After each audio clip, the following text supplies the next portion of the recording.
Fantasy games tend to recycle the same inspirations over and over again: knights, castles, dragons. Somebody named Gregor the Destroyer swinging a sword the size of a surfboard. But every once in a while, a game comes along that pulls inspiration from somewhere a little different. Enter Mirage 7, developed by Drakkar Dev and published by Blowfish Studios. Released March 6, 2026, Mirage 7 takes players into a desert world inspired by Arabian folklore, where ancient legends, mystical ruins, and a surprising amount of strange technology are hiding beneath the sand. You play as Nadira, a determined explorer traveling across a dangerous desert in search of the mythical Princess Taishma, a figure rumored to possess the power to bring the dead back to life.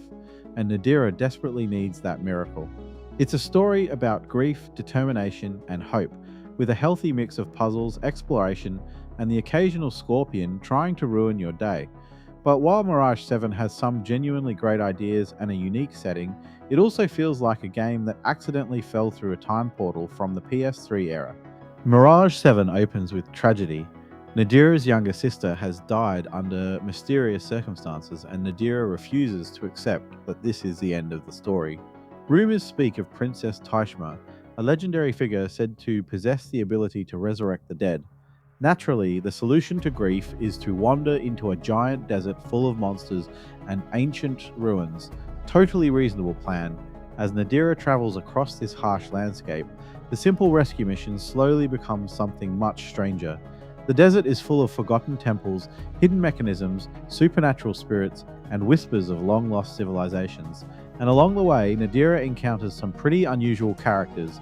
There's the Witch of Jala, a mysterious figure who speaks like she knows way more than she's letting on. Then there's the Vizier, voiced by Andy Mack, who offers guidance while also dropping cryptic hints that something bigger is happening beneath the sands. The most interesting twist in Mirage 7 is how the story slowly blends fantasy with science fiction. At first, everything feels like folklore and myth, but then you start finding strange devices, glowing technology, ancient machines that definitely weren't built with medieval tools. Suddenly, the desert starts feeling less like a fairy tale and more like a forgotten sci-fi mystery. It's one of the most intriguing ideas in the game, even if the story doesn't always explore it as deeply as it could. One of the best parts of Mirage 7 is Nadira's tiny companion, Jiji the lizard. And before you assume this is just another cute mascot, Jiji actually does a lot of the heavy lifting in this adventure. While Nadira handles exploration and combat, Jiji can crawl through small spaces, activate hidden switches, retrieve items, and generally do all the things a human cannot do unless they are extremely flexible and possibly boneless. You'll frequently switch between the two characters while solving puzzles, and honestly the teamwork mechanic works really well. Jiji also has a special ability called Lizard View, which highlights interactive objects in the environment, which is extremely helpful because without it, you might spend 10 minutes staring at a wall, wondering if that rock is part of a puzzle, or just a rock. The partnership between Nadira and Jiji adds personality to the game and gives puzzle solving a nice cooperative feel. Plus, let's be honest, every adventure game benefits from having a tiny lizard assistant. This is very much a puzzle-focused adventure game. If you're expecting constant combat and action, you might want to adjust your expectations, because Mirage 7 would much rather make you solve ancient temple mechanisms than fight anything. The desert environments are packed with puzzles involving light reflections using mirrors, hidden switches and mechanisms, recreating scenes shown in ancient tapestries, crafting materials into usable items, finding and activating hidden symbols, and later on you even gain a musical instrument that requires you to find glowing notes and play them in the correct sequence. So yes, at one point the game basically turns into Desert Guitar Hero. One of the biggest puzzle sections takes place inside a massive temple about 2 hours into the game, and once you enter, you're not leaving anytime soon. This temple is huge, with multiple rooms, floors, and puzzles that all connect together. Some require combining items, others involve manipulating machinery, and occasionally the solution involves something weird, like pushing a table across a room, just so Nadira can climb onto a statue's hand, which is the sort of thing that makes perfect sense in video games, and absolutely no sense in real life. The puzzle variety is genuinely impressive, but the game does stumble occasionally when it comes to clarity. Sometimes the solution feels logical, other times you'll solve something and immediately think, okay, but how was I supposed to figure that out? Thankfully, Nadira occasionally gives hints if you spend too long stuck, which saves a lot of frustration. Alright, let's talk about the weakest part of Mirage 7, combat. Nadira starts the game with a dagger for melee combat, and the combat tutorial immediately reveals something important. This system feels old, like PS3 era old. You've got auto lock-on that doesn't always cooperate, a dodge roll that sometimes spins the camera around, stiff animations, enemies with extremely simple attack patterns. Most fights boil down to wait for enemy attack, dodge, stab, repeat.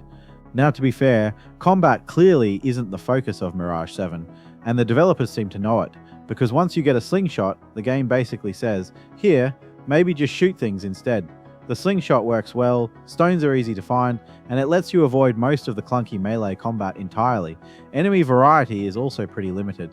There are only about 4 enemy types in the whole game, and surprisingly, there are no boss fights, which is unusual for an adventure game like this. But honestly, that's probably for the best. Visually, Mirage 7 does a great job creating atmosphere. The desert landscapes look fantastic. Golden dunes stretch across the horizon, ancient ruins rise from the sand, and strange glowing technology slowly begins appearing as you venture deeper into the world. The blend of Arabian folklore and hidden sci-fi elements gives the game a unique identity. It's not something we see very often in fantasy games. That said, the indie budget does show occasionally. Animations can feel stiff, character movement sometimes lacks polish, and certain environments look a bit basic, but the art direction carries the experience, even when the technology doesn't quite keep up. The soundtrack is another highlight. It blends Middle Eastern inspired instruments with orchestral music to create a mysterious and sometimes haunting atmosphere. During quiet exploration, the music really sells the feeling of being alone in a massive desert, and during emotional story moments, it adds a surprising amount of weight to Nadira's journey. Voice acting is also solid. Blair Green Osako gives Nadira a strong performance, balancing determination with vulnerability. An Andy Max Vizier performance adds just the right amount of mystery to keep players questioning his intentions. Mirage 7's biggest issue might actually be pacing. Some sections feel perfectly balanced, others drag a little. At one point, you're sent across the desert, collecting ingredients for mooncakes and tea, which is an extremely polite quest for a game about resurrecting the dead. Later, there's a long scavenger hunt for musical notes scattered across the map, and while these quests add variety, they also slow the game down quite a bit. The ending also arrives rather abruptly. After a long puzzle sequence in another massive temple, the story simply wraps up. No big climactic boss fight, no final epic puzzle, just credits, which feels a little anticlimactic after everything that came before it. Mirage 7 is a fascinating game, not because it's revolutionary, but because it feels like a throwback to an earlier era of gaming.